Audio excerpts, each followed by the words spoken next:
Hello my dear students, today in this video we are going to talk about Nelson Mandela and his long walk to freedom.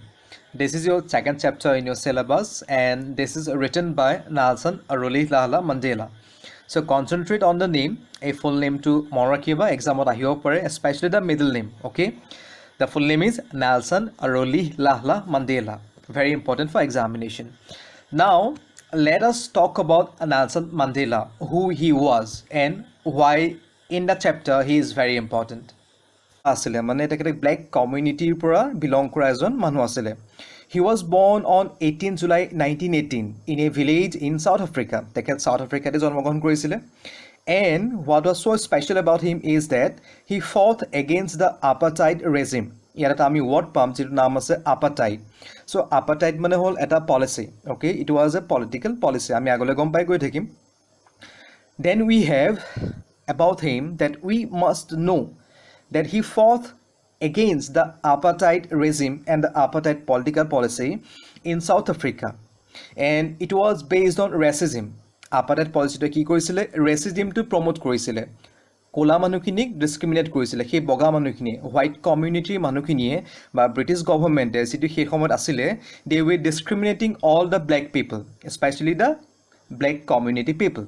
Okay, then we have something that we must know that he had spent, Nelson Mandela had spent 30 years in prison in South Africa. And at first, why I said, because for the first time in the year 1994 first time a country, democratic elections were held and Nelson Mandela won the election and he became the first black president in South Africa. And it was a glorious moment for him. So ekhine ami janibologia kotha asile Nelson Mandela tekhet ejon ki asile first black president asile jijon black community ba belong korisile. Yar boga aru kula duta tam use kora hoise karon hetu homot ki asile South Africa white community manukini ase jikini boga skin tone asile aru black community manukini asile jar skin tone kula asile jak ami okomen krishnango boli ko. So hetu upore base kora hoise aru this chapter is all about the journey of Nelson Mandela. Tekete kenedore eta dikholia jatra korisile sadinta pabor karone to get freedom, to gain freedom in South Africa. Etu upore story to ase. So let us read about this one. See, in before you read section what you have, the first sentence, apartheid is a political system that separates people according to their race. So ki korisile apartheid asile eta political system. It was not a religious system, it was not a social system, it was a political system. Political mane ki bujaise government back disile mane government support korisile. Just because of the government support it existed in South Africa. And according to the apartheid policy, the pronunciation for this word according to Oxford Dictionary is apartheid, not apartheid. Okay, still there are some people who pronounce this particular word as apartheid, but tumalke apartheid to loba according to Oxford Dictionary. So etu ki asile ta political system asile ki kora hosile jikini black community manukini asile jikini kola manu asile South Africa he manukini he boga manukini ba he Britishers kine ki kosile sarkare ki kose government discriminate korisile constitutional rights kine dia howa nasile human rights kine enjoy kobole dia howa nasile function patibole dia howa nasile marriages black celebrate kobole dia howa nasile so e black dia howa nasile jeta normal manu jane koribo pare. I hope tumalke buji pala eta eta crucial system asile. Then we have, can you say which of the three countries named below had such a political system until very recently? So three options are there. Ami gom pao koisile South Africa te hoisile. Ki ho kotha pati aso ami? We are talking about apartheid, the political and a crucial inhuman system. Then we have you heard of Nelson Mandela? Ite etu question tumalgo karone je ei lesson to pohar agote before reading this lesson, have you heard of Nelson Mandela? Jodi tumalke hunisila very good. Jodi nai huna mo already tumalgo bahut khini kotha kolu. I guess tumalke gom pala je Nelson Mandela prothom jon South Africa black president asile. All right, aru ejon khub asile kind hearted manu asile. So here we have then Mandela and his African National Congress spent a lifetime fighting against apartheid.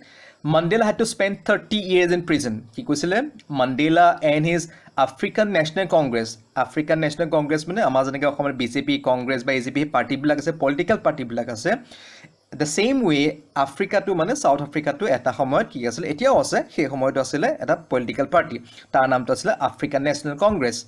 Janeke amar India asile Indian National Congress jar মূলত কোন আছিলে দা leader কোন আছিলে ধেৰ leader আছিলে কিন্তু chief কোন আছিলে চিফ মানে যাক আমি মনত পেলাব পাৰোঁ পটককৈ মনলৈ আহে সেইজন হ'ল কি আছিলে মহাত্মা গান্ধী তেনেদৰে কি আছিলে সেই টিমটোক সেই পলিটিকেল পাৰ্টিটোক বেক কোনে দিছিলে ছাপোৰ্ট কোনে কৰিছিলে বা লিড কোনে কৰিছিলে নেলছন মাণ্ডেলাই কৰিছিলে নামটো কি আছিলে African national Congress short form ANC এক্সামত আহিব পাৰে next we have how many years did he spend in the prison he spend 30 years in prison then finally democratic election concentrate on the page finally democratic elections were held in South Africa in 1994 and Mandela become the first black president of a new nation মানে কি হ'ব তাত কোনো ধৰণৰ discrimination নহ'ব until 1994 there was a political system called apartheid and due to that system all the black community people were discriminated they were not given the proper rights to live as a human being torture কৰা হৈছিলে বহুত insult কৰা হৈছিলে right but new nation বুলি ইয়াত কিয় কোৱা হ'ল because right after 1994 no discrimination will exist okay now who will be the president now after 1994 from that year Nelson Mandela would be the president and he will help all the people especially the black community people to get all the freedom year meaning এইটো নহয় যে Nelson Mandela বগা মানুহখিনিক একো নিদিয়ে তেওঁ সকলোৰে কাৰণে কাম কৰিব মানে সকলোকে ইউনাইট কৰিব বুজি পালা সেইটো সময়ত বগা মানুহখিনিও ভাল আছিলে সকলো যে বগা মানুহে বেয়া আছিল এটো কোনো নহয় কিন্তু 100 জনৰ ভিতৰত যদি 10 জন মানুহ ভাল থাকে সেই 10 জনে যদি কিবা ইম্প্যাক্ট কৰিব পাৰিব নোৱাৰিব নহয় সো 90 জনে হেটো মানে বেয়া আছিল মানে 90 জন বগা মানুহে কোলা মানুহখিনি ডিসক্ৰিমিনেট কৰিছিল সেই 10 জন বগা মানুহ যদিও ভাল আছিল তেওঁলোকে একো কৰিব পৰা নাছিল but finally in the year 1994 when Nelson Mandela won the election গোটে সিচুৱেচন চেঞ্জ হৈ গ'ল আৰু লাহে লাহে সেই ইয়েৰটোলে বগা মানুহখিনি বেছিভাগ মানুহে গম পাবলৈ আৰম্ভ কৰিলে যে কোলা হলো কি হল although they are black they are our friends right যদি হেঁতি কোলা হয় হেঁতি আমাৰ ফ্ৰেন্ড হয় আমি কিয় ডিসক্ৰিমিনেট কৰিব লাগে সো বগা মানুহখিনিও লাহে লাহে বস্তুটো বুজি পোৱা হৈছিল আৰু সেই কোলা মানুহখিনি একচেপ্ট কৰিলে সো ফাইনালি বগা মানুহেও কিছুমানে ব্ৰিটিছ গভৰ্ণমেণ্টৰ এগেইনষ্টত সেইটো সময়ত কি কৰিছিলে প্ৰটেষ্ট কৰিছিলে এইটোটা খুব সিগনিফিকেন্ট হয় তোমাকে জানিব লাগে অকল কোলা মানুহখিনি নহয় ঠিক আছে বাৰু হেতু হিষ্ট্ৰি কথা পাইলে বহুত লাভ এটা আমি কনসিডাৰেট কৰো আমাৰ লেসনটোত So Mandela is the word remember kisumane here pronounce Mandela boli there are some people who pronounce this word as Mandela kisuna Mandela koi both are legal pronunciation but nevertheless next we have in this extract from his autobiography I guess all of you know the meaning of autobiography biography and autobiography when you write about yourself your life by yourself that is called autobiography if I write about your life that is called biography So, ekon Nelson Mandela নিজে লিখিছিলে নামটো কি আছিল অটোবায়োগ্ৰাফি কোন লং walk two freedom extract মানে কি extract মানে হল a part so this is not a chapter actually although it is a chapter in your syllabus but this is a part এটা জাস্ট এই অটোবায়োগ্ৰাফি খনৰ পৰা এটা পাৰ্ট এনি তোমালোকক ইয়াত লেসন হিচাপে পঢ়িব দিছে okay so now what we have over here in this extract from his autobiography Long Walk to Freedom Mandela speaks about a historic occasion the inauguration so this is very important because here he talks about the inauguration ceremony okay then what do you have can you guess what the occasion might be so inauguration মানে কি এটা আৰম্ভণি অনুষ্ঠানৰ কথা কোৱা হৈছে হনে বা উদ্বোধনী অনুষ্ঠানৰ কথা কোৱা হৈছে now what kind of inauguration he is talking about or he is going to talk about আমি এটাটো গেস কৰিব লাগিব বাট ইয়া দিয়া আছে এটা রিপোর্ট নিউজ রিপোর্ট okay ইয়া দিয়া আছে can you check your guess with this news item from BBC of 10th May 1994 so in the year 1994 on 10th May there was a piece of report which was published in BBC full form to ahibo for example what is the full form British Broadcasting Corporation okay so ekhin laki bot patilu so ekhin laki ami ki palu what we have got over here so we'll talk about later ki palu ami first ami news report to pohilo ki ase yeah there is the first part to dia ase Mandela becomes South Africa's first black president Nelson Mandela has become South Africa's first black president after more than 3 centuries and at the century kiman year thake 100 3 centuries mean 300 years of white rule means for 300 years means for 3 centuries or more than 3 centuries South Africa was under the reign or under the rule of British government white rule mane British government ta kotha koise then Mr Mandela Mr. Mandela's African National Congress, in short ANC, party won 252 out of 400 seats. Eto mono rakhiba exam ta hibo pare. In the first democratic elections of South Africa history, কোনো পাৰ্টিয়ে সেইটো সময়লৈকে specially A leader who was from A black community কেতিয়াও ইমান এটা seat পায় কেতিয়াও জিকা নাছিলে. It was a history in south Africa যে ইমানখিনি চিট জিকিলে এজন মানুহৰ কাৰণে. The inauguration ceremony took place in the Union Buildings amphitheatre in Pretoria. I hope all of you remember, once I told you that South Africa has 3 capitals. Ekhon asile Cape Town, ankon asile Bloemfontein, and third one was Pretoria. Yet Pretoria was a Pretoria moi ki koisulu. Pretoria is called the political capital of South Africa. South Africa political company but decisions kin tat lua hoy. In short, okay? So at ki koa hoise the inauguration ceremony janeke ami birthday ta celebrate koru kunba biya ekhon organize kore biya ekhon pate বা কিবা এটা meeting organise কৰে এটা প্লেছত organise কৰে নে তেনেদৰে সেইটো মানে এটা ফাংচন অৰ্গেনাইজ কৰা হৈছিল যাক কোৱা হৈছে ইনগ্ৰেশ্যন চেৰেমনি বুলি. So' where was it held, where was it took place, ক'ত হৈছিলে? In the Union Buildings amphitheatre মানে অ'পেন ৰুফ প্লেটফৰ্ম, যেনেকৈ ক্ৰিকেট ষ্টেডিয়ামবিলাক দেখিছানে চাৰিওফালে যে মানুহবিলাক বহে, right? All around people will sit and in the middle section players will be playing cricket. The same way imagine কৰি লওঁ সেই ষ্টেডিয়ামটোৰ চাৰিওফালে মানুহ বহিছে, মাজত প্লেয়াৰ্ছখিনিয়ে ক্ৰিকেট খেলি থকা নহয় বাট এটা পডিয়াম আছে, ষ্টেডিয়াম আছে সৰুকৈ, তাতে থিয় হৈ নেলছন মেণ্ডেলাই স্পীচ দিছিলে. And let me tell you, cricket ষ্টেডিয়ামটো বহুত ডাঙৰ হয় কিন্তু এম্পিথিয়েটাৰটো সৰু. ইয়াক কোৱা হয় অ'পেন ৰুফ প্লেটফৰ্মৰ অডিটৰিয়াম বুলি তোমালোকে ক'ব পাৰা. একজেক্টলি অডিটৰিয়াম নহয়, এখন অডিটৰিয়ামৰ ৰুফ থাকে কিন্তু এম্পিথিয়েটাৰ ৰুফ নাথাকে. তোমালোকে বুজিবৰ কাৰণে মই ক'লোঁ, অ'কে? চ' অ'পেন ৰুফ এটা থিয়েটাৰ হল বুলি তোমালোকে ক'ব পাৰিবা. মিনিং এটা মোক দিয়া আছে. চ' কি ক'লোঁ? ইউনিয়ন বিল্ডিংছ মানে ইমেজিন কৰি লওক সেই যিটো এম্পিথিয়েটাৰ য'ত সেই থিয়েটাৰটো য'ত মিটিংখন হেল্ড হৈছিলে বা ইনগ্ৰেশ্যন চেৰেমনি হেল্ড হৈছিলে তাৰ চাৰিওকাষে অল এৰাউণ্ড দ্য এম্পিথিয়েটাৰ কি আছিলে? কিছুমান ওখ ওখ বিল্ডিং আছে. ইমেজিন কৰি লোৱাচোন, এটা ষ্টেডিয়াম হয় বা সেই এম্পিথিয়েটাৰ হয়, এটা হল হয়, চাৰিওফালে মানুহ বহি আছে, মাজত নেলছন মেণ্ডেলা থিয় হৈ স্পীচ দি আছে আৰু তাৰ চাৰিওকাষে ডাঙৰ ডাঙৰ বিল্ডিংবিলাক আছে, তাকে কৈছে Union Buildings, okay?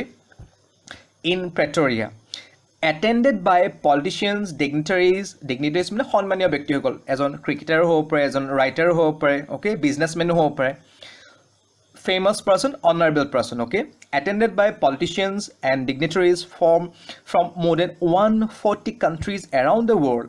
Ki koise joa kiman important to.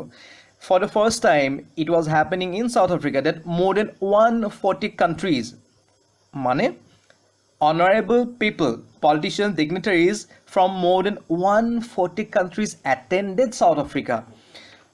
South Africa attend কৰিছিলে, ইমানখিনি দেশৰ পৰা মানুহ গৈছিলে, কিহৰ কাৰণে গৈছিলে? To meet Nelson Mandela, to witness what he had achieve. তেখেতে কি এষ্টাব্লিছ কৰিছিলে, কি এচিভ কৰিছিলে? তেখেতে পলিটিকেল পাৱাৰটো এচিভ কৰিছিলে from the hands of British government after more than 300 rules of British government in South Africa. It was quite impossible for him at some point of time, but he made it possible. Then what happened? তেখেতে political power gain কৰিলে, তাৰ পৰা কিন্তু কিবা এটা আৰু লৈছিলে. কি লৈছিলে কোৱাচোন? তেখেতে এষ্টাব্লিছ কৰিছিলে. কি এষ্টাব্লিছ কৰিছিলে বাৰু? হি এষ্টাব্লিছ হিউমেনিটি. আনটিল 1994 তাত হিউমেনিটিয়ে নাছিলে, যদিও কিছুমান মানুহ ভাল আছিলে বগা মানুহ, বাট all the black community people were discriminated, they were tortured, they were insulted, but সন্মান দিয়া হোৱা নাছিলে. তোমাৰ কেনেকুৱা লাগিব যে তোমাক সন্মান নকৰে, তোমাক যদি কোনোবাই স্কিন কালাৰক লৈ, হাইটক লৈ সেইবিলাক কয়? So the same way it was happening in South Africa. So finally, with the winning of the election, Nelson Mandela established humanity. কোলা মানুহক বা যিকোনো মানুহক, কোনো এজন মানুহক কোনো ডিছক্ৰিমিনেট কৰিব নোৱাৰিব. আৰু সেইটো ওপৰত কি দিয়া হৈছে চোৱা, never again will this beautiful land experience the oppression of one by another. মানে অপাৰেশ্যন মানে কি আছে? কোনো কাকো কাৰো ডিছক্ৰিমিনেট ডমিনেট কৰিব নোৱাৰিব. বুজিলা নহয়? Nobody will be able to dominate anyone in this beautiful land. Everybody would be equal and everybody would be living peacefully with a lot of respect and human dignity. যাক আমি মানৱীয় সন্মান বুলি কওঁ. সেইটো কাৰণে আমি কি কৰিব লাগে? মানুহ হিচাপে এজন মানুহক আমি সন্মান কৰিব লাগে. সেইটো হৈ থকা নাছিলে, বুজি পালা?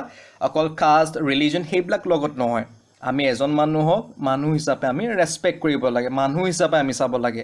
যদি তেখেতৰ ভাল কোৱালিটি আছে আমি এপ্ৰিচিয়েট কৰিব লাগে, যদি বেয়া আছে আমি তেখেতৰ পৰা আঁতৰি চলিব লাগে. সেইটোৱে আমাক ইয়াত শিকিবলৈ পাম বা আমাক শিকাব. So it was said by Nelson Mandela. Then jubilant scenes on the street of Pretoria followed the ceremony with blacks, whites, colored celebrating together. All the people were celebrating the inauguration ceremony very, peacefully and very happily. Jubilant mane happy scenes. All the people look happy. Okay. Then we have more than 1 lakh South African men and women, children of all races sang and danced with joy. This was the part. So next we have a chart. আমি এই চার্টখন লেসনটো শেষ কৰাৰ পাছত discuss কৰিম ঠিক আছে now we have this part okay now we have the first part so what it says a page to dekhine ami ki pam যে it was the 10th May 1994 and it was a very significant and important day for him খুব happy asile খুব important day asile tekhetokon that's why he said 10th May dawn bright and clear. The day was so bright and clear as Nelson Mandela was very happy after establishing humanity in South Africa. The inauguration ceremony of the first, remember, of the first non-racial government was held at the lovely amphitheater in the Union Buildings in Pretoria. Kod hoisile? Amphitheater hoisile, lovely amphitheater, dhuniya decoration kori thwa was a lovely amphitheater and in Union Building in Pretoria, capital, okay? So it was the largest gathering of international leaders on South African soil. It was happening for the first time. All right. Then what we have, politicians and dignitaries from more than 140 countries attended the ceremony. Heto ami pai ahisu, right? So ami at ki pam etia ekhini bostu ami palu and he was in a basis mane hol he was surrounded by obviously everybody was asking him questions, everybody wanted to meet him, how he had achieved something and how he had overturned all the political system from the hands of British government to their hands. So he blak janibo bicharisile ki tactics use korisile ki method use korisile Canada fight korisile everybody wanted to know. So that's why he was basis mane surrounded by I guess manga buji pala then baginia ma ase. Then see the last sentence. For decades, this had been the seat of white supremacy. Now, what is white supremacy? That tomorrow can question white supremacy mane ki? White supremacy mane hold the place which was occupied by the British government. Okay, buji pala?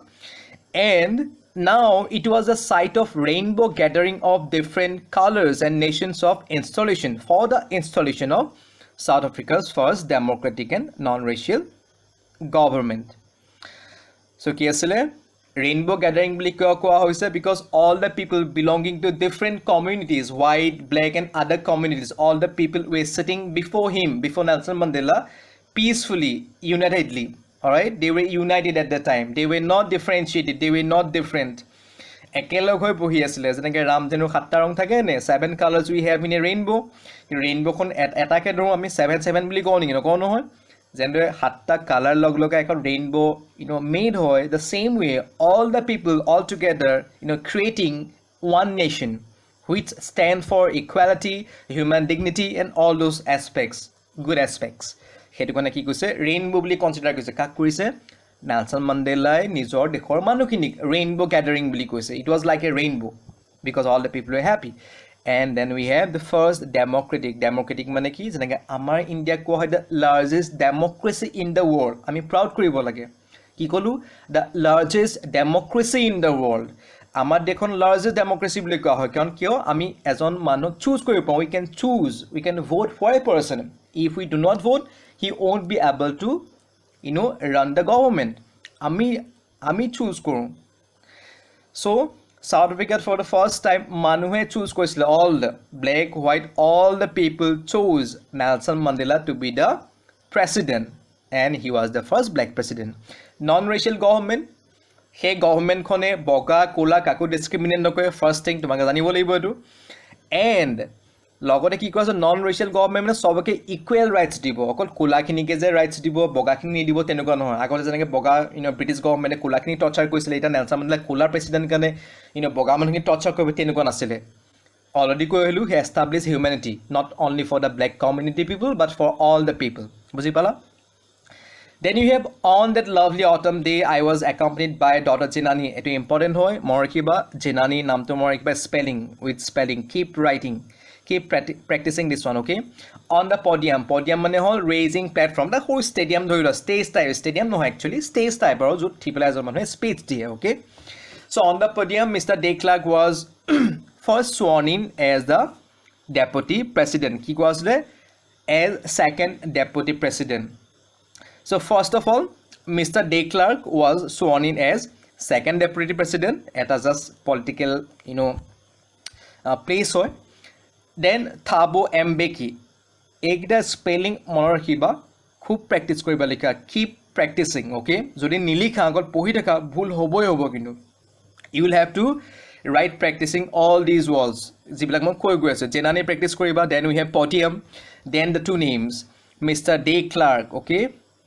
Then we have Thabo Mbeki. Then Thabo Mbeki sworn in as the first deputy president. And then when it was Mandela's turn, ekni page to dekhisa tumalage, concentrate on the page. When it was Mandela's turn to take oath as the first black president. Black মানে আমি কইলুস তেখেতে নিজকে black বুলি হেতু কোৱা নাছিল, তেখেতে নিজকে প্ৰেসিডেন্ট বুলি কৈছিল। আমি জানো যে তেখেতে এজন ফাৰ্স্ট ব্ল্যাক প্ৰেসিডেন্ট আছিল। তেখেতে এটা গ্লোৰিয়াছ স্পিচ দিছিলে।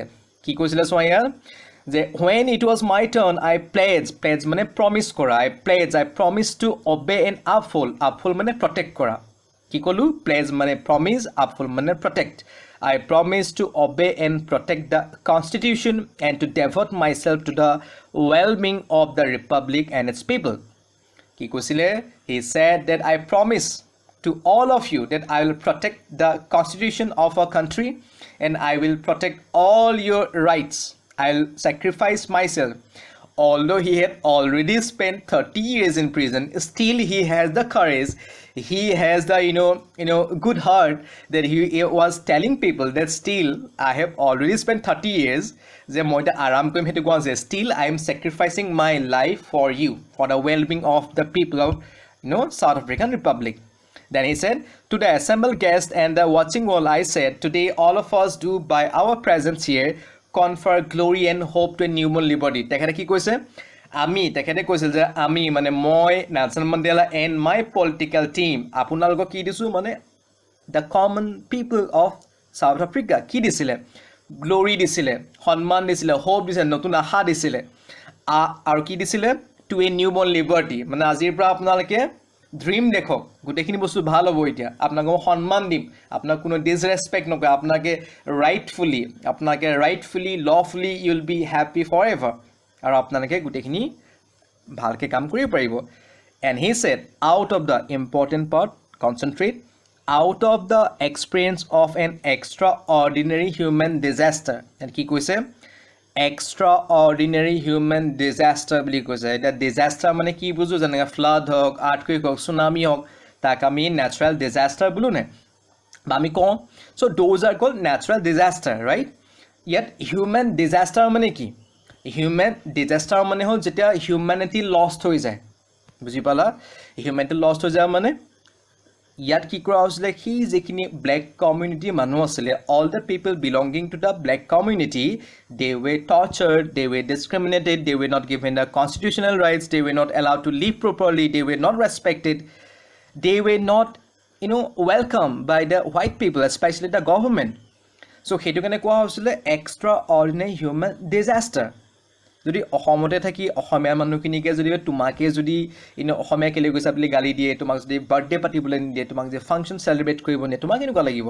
তোমাক যে ৰেসপেক্ট নকৰে, তোমাক যদি বেয়াকৈ গালি দিয়ে, তোমাৰ মনত দুখ লাগিব। দ্য সেম ৱে সেই মানুহখিনিৰ লগতো তেনেকুৱা হৈ আছিলে। সেইটো কাৰণে সেই টাইমটো কি বুলি কৈছিলে? Extra ordinary human disaster. বুজি পালা? হিউমেন ডিজাষ্টাৰ মানে মানৱীয় দুৰ্যোগ, যেতিয়া এজন মানুহে আনজন মানুহৰ লগত বেয়া কাম কৰে, তেখেতক দুখ দিয়ে বা এটা ট্ৰাইবক বা কমিউনিটিক দুখ দিয়ে, তাকে কোৱা হয় human disaster. Out of the experience of an extraordinary human disaster means he lifted all people out of that place to a new place where all the people will be very happy. Okay? And he said, The human disaster that lasted too long must be born in society of which all humanity will be proud. So he time to পৰা from that inhuman time or crucial time, now after 1994 there will be a new nation, there will be a new society, and the society will be led by Nelson Mandela and his own people. And that society, whenever people will see and look at the new society, they will be proud of Nelson Mandela. That yes, before 1994 there was a society where all the black community people were not accepted, they were discriminated, they were tortured. But now, right after 1994, Nelson Mandela who established humanity and a new nation right after winning the election from the hands of British government.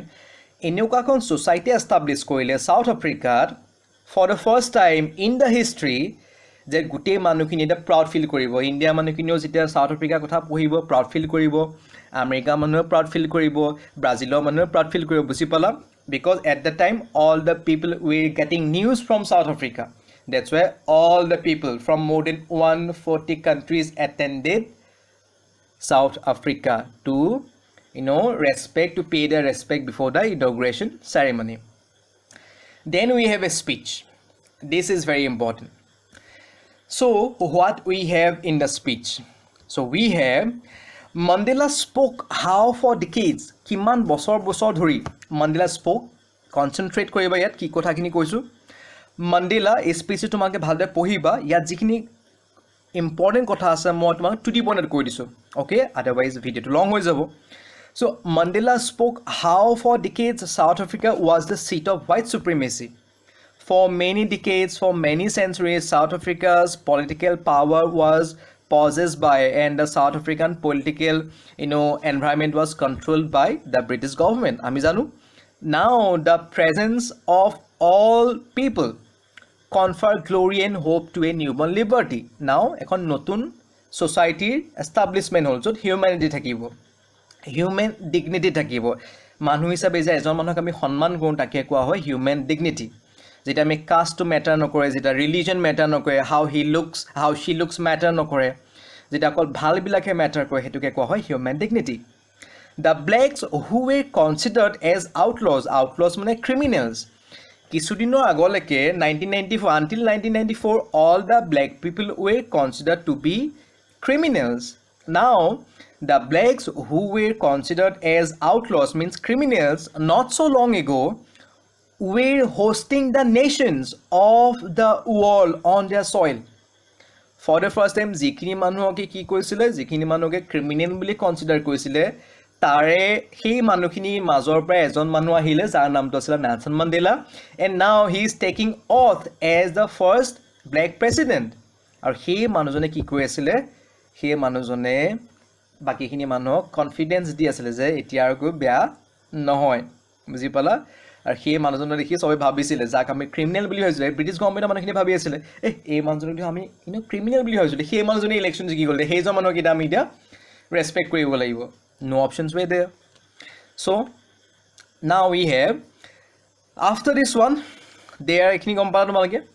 So Nelson Mandela's victory মানে যেটো election দেখিছিলে, victory over apartheid was a common victory for justice. তেখেতৰ কাৰণে এটা meaning আছিলে, তেখেতৰ কাৰণে ইলেকশ্যনটো জিকাৰ অৰ্থ এইটো নাছিলে যে he would become the president and he will be popularized by the people. It was not his it was not in his agenda. তেখেতৰ এজেন্ডা খুব বেলেগ আছিলে, তেখেতৰ মোটিভটো বেলেগ আছিলে. কি আছিলে? His victory over apartheid was a common victory for justice. সকলোৱে ন্যায় পাব লাগিব, justice, peace, শান্তিৰে থাকিব লাগিব, and human dignity. অলৰেডি কৈ গ'লো, মানৱীয় সন্মান, মানৱীয় অধিকাৰ থাকিব লাগিব, human dignity. Everybody will have to respect everyone. Okay? Political freedom had been won finally. What he wanted, it was won by him. Now Nelson Mandela and all the people would work hard to liberate their people from the bondage of poverty. Poverty মানে যেটা দুখীয়া মানুহ সেইখিনি কি কৰিব, আনপ্ৰিভিলেজ মানুহ থাকিব সেইখিনি সুবিধা দিব, ডেপ্ৰাইভেশ্যন যিখিনি মেণ্টেলি ডেপ্ৰাইভ হৈ আছিলে যিখিনি সুবিধা পোৱা সেইখিনি আগবাঢ়িবলৈ সুবিধা দিব, and diseases, all those physical mental diseases যিখিনি বেয়া চিন্তাধাৰা মানুহ আছিলে বা যিখিনি ফিজিকেল ডিজিজ আছিলে সেইখিনি নাইকিয়া কৰিবলৈ তেখেতে কি কৰিব, ট্ৰাই কৰিব. And last he said, never, never again shall it be that this beautiful land will again experience the oppression of one by another. The sun shall never set on so glorious a human achievement. ইয়াত কৈছে যে south আফ্ৰিকাত এতিয়া কোনো মানুহে nobody would face discrimination from anyone, whether black or white. All the communities would live peacefully. And he said, the sun shall never set on so glorious a human achievement. কি ক'লে বাৰু